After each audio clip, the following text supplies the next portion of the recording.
Assalamualaikum warahmatullahi wabarakatuh. Perkenalkan, nama saya Bambang Hermanto, CGP Angkatan 10 Kabupaten Karawang.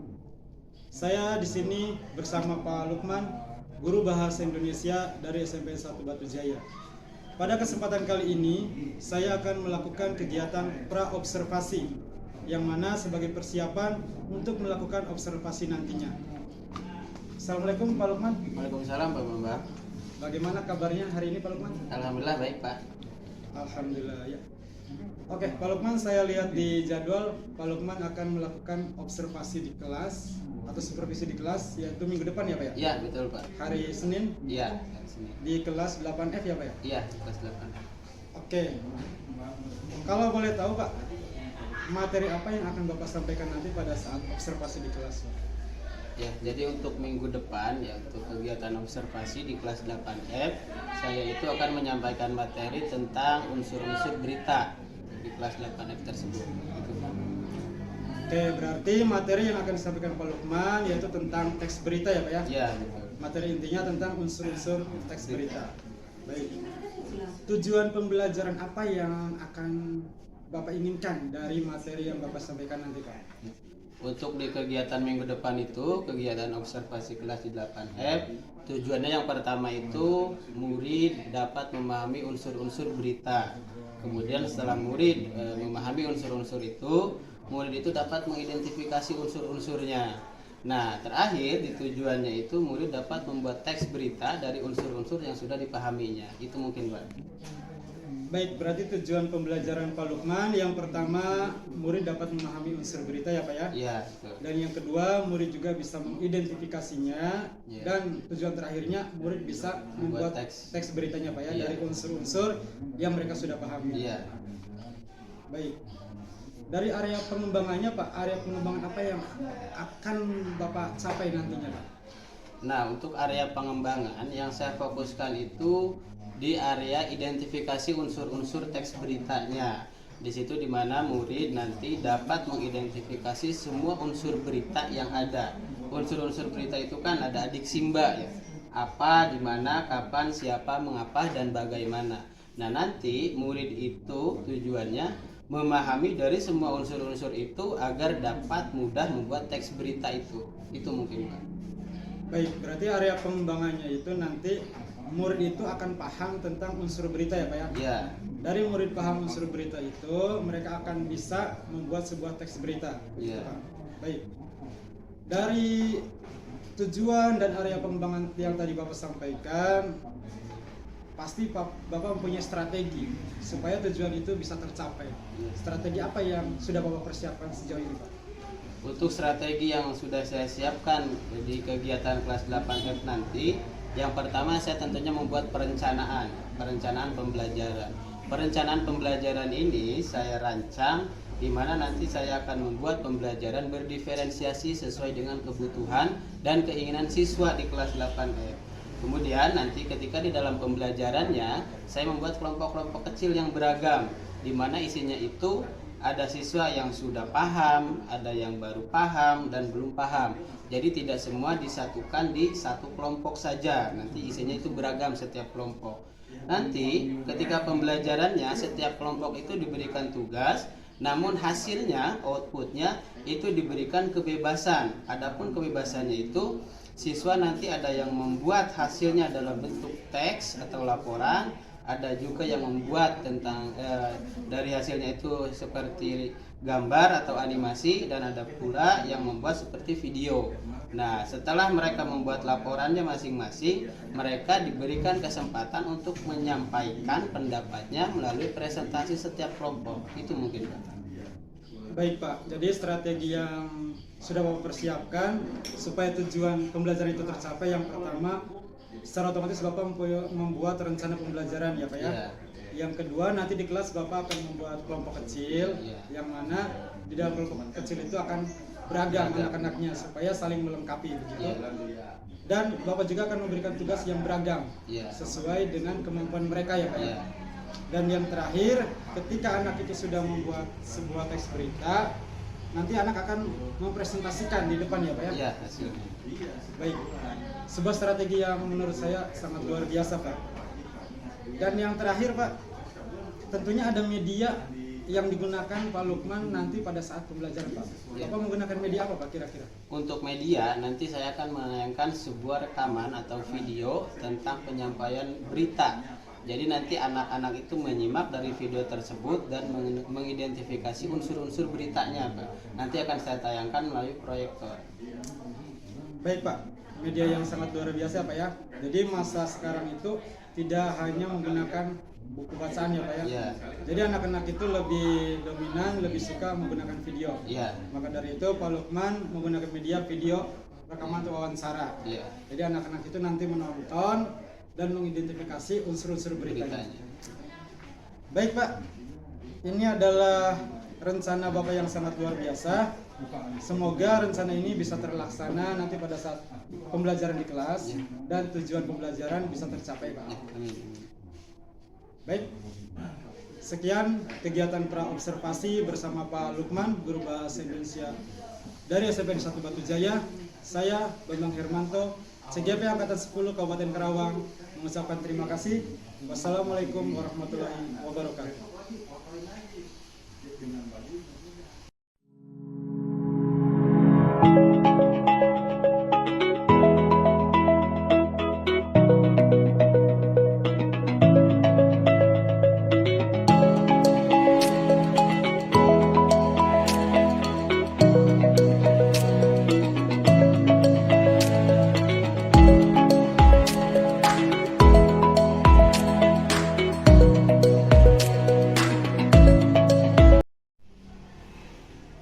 Ya, mulai.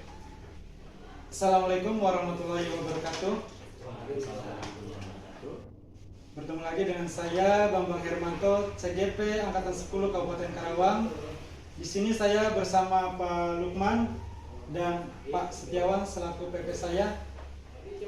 Saya akan melakukan pasca observasi terhadap Pak Lukman yang sudah melakukan observasi pada hari kemarin. Assalamualaikum Pak Lukman. Waalaikumsalam, Pak Bambang. Kemarin Pak Lukman sudah melakukan observasi di kelas 8F ya Pak ya? Ya. Perasaan Bapak seperti apa Pak pada saat melakukan observasi di kelas Pak? Ya, baik, sebelumnya terima kasih ya. Setelah saya melakukan observasi kemarin di 8F, tentunya saya merasa senang, merasa bahagia karena salah satu kewajiban saya sudah terlaksana di kelas 8F untuk memberikan materi, itu materi tentang unsur-unsur teks berita kemarin itu sudah terlaksana dengan cukup baik, itu perasaannya. Baik, kemarin di kelas saya juga lihat kan pada saat Pak Lukman mengajar, saya di belakang melihat yaitu kegiatan Pak Lukman mengajar di kelas 8F. Tentunya sebelumnya kan Pak Lukman mempunyai rencana untuk melaksanakan pembelajaran. Apakah rencana atau pembelajaran di kelas 8F kemarin itu sudah sesuai dengan rencana Bapak atau sesuai dengan RPP Bapak? Untuk di RPP dan di pelaksanaan observasi di kelas 8F sudah sesuai ya, materinya sudah pas kemarin disampaikan. Di RPP saya rencanakan itu unsur-unsur teks berita, kemudian saya rencanakan strateginya berkelompok dan lain sebagainya, dan di dalam pelaksanaan observasi juga sudah sesuai dengan RPP yang saya buat.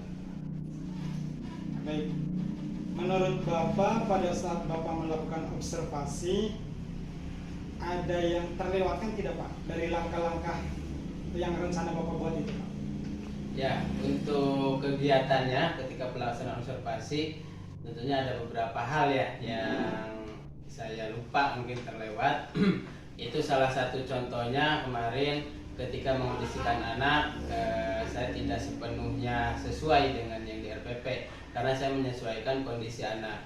Karena kemarin kondisi anak setelah olahraga, jadi saya sesuaikan dengan kondisi anak yang cukup capek, mungkin cukup lelah.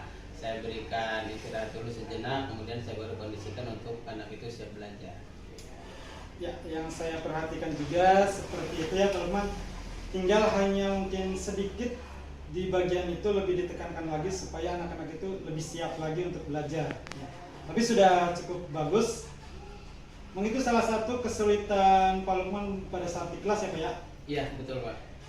Tentunya pada saat Pak Lukman melaksanakan pembelajaran tentang unsur-unsur berita, adakah siswa yang merasa kesulitan Pak pada saat mencari unsur-unsur berita itu Pak? Ya, karena di dalam kelas itu kan anaknya cukup banyak ya, tidak semuanya kemampuannya itu sama.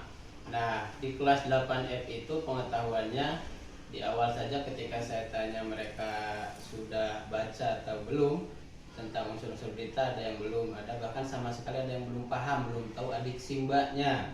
Nah, di situ anak-anak yang sama sekali belum paham itu cukup menyusahkan saya. Artinya saya harus beberapa kali ngasih pemahaman ke mereka supaya mereka benar-benar paham teks unsur-unsur beritanya gitu.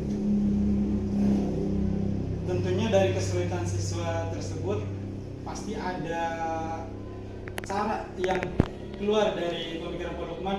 Kira-kira cara untuk mengatasinya seperti apa Pak? Ya, untuk mengatasi anak-anak yang agak telat pahamnya, kemarin saya buat kelompok di awal itu saya tentukan tentunya tidak sama semua pengetahuannya, itu untuk membantu anak-anak yang telat pahamnya. Jadi anak itu biasanya lebih cepat paham nanya ke temannya dibanding nanya ke guru. Mungkin kalau ke guru sedikit canggung atau takut, tapi ketika temannya sudah paham dan anak yang belum paham itu nanya ke temannya, itu lebih cepat pahamnya. Jadi itu mungkin salah satu strateginya Pak. Oh, berarti kalau boleh saya simpulkan menggunakan tutor sebaya ya? Iya. Jadi lebih ke temennya mengajari. Iya. Biasanya kan anak itu lebih canggung atau takut kepada kita ya? Iya. Baik. Rencana untuk pertemuan berikutnya seperti apa Pak Lukman? Supaya lebih meningkatkan lagi pembelajaran di kelas nanti. Ya, mungkin untuk kedepannya setelah saya kemarin melakukan observasi, saya rasa kurang di alat peraga mungkin ya Pak. Jadi kemarin saya hanya menampilkan sebuah tayangan video saja. Nah, untuk kedepannya saya rasa selain dari video ada alat peraga yang bisa mendukung supaya anak itu lebih fokus, lebih cepat paham akan materi yang saya sampaikan. Mungkin itu. Baik, sebuah rencana yang sangat luar biasa ya menurut saya. Oke, untuk Pak Lukman itu rencana yang sangat bagus. Mudah-mudahan di kemudian hari Pak Lukman bisa melaksanakannya dan insya Allah dukungan dari sekolah juga sangat mendukung. Ya. Oke, terakhir Pak Lukman, untuk kegiatan kita mulai dari pra-observasi sampai Pak Lukman melaksanakan observasi dan sekarang yaitu pasca observasi, mungkin ada kesan-kesan selama Pak Lukman yaitu menjalankan kegiatan tersebut. Ya, tentunya ya dari kegiatan awal kita pra-observasi sampai ke sekarang pasca observasi, yang saya rasakan pertama saya mungkin berterima kasih sudah banyak belajar dari Pak Bambang. Kita sudah banyak sharing yang saya belum tahu, saya gali dari Pak Bambang dan bisa saya terapkan dan mungkin juga bisa saya sharing ke teman-teman lain. Untuk kegiatan-kegiatan setelah ini mungkin akan saya terus tingkatkan lagi dari apa yang saya dapatkan hari ini. Itu mungkin. Baik Pak, selalu semangat ke depannya. Ya, terima kasih Pak Lukman. Ya, sama-sama. Demikian kegiatan pasca observasi bersama Pak Lukman, Guru Bahasa Indonesia di SMPN 1 Batu Jaya. Sekian dan terima kasih. Wassalamualaikum warahmatullahi wabarakatuh.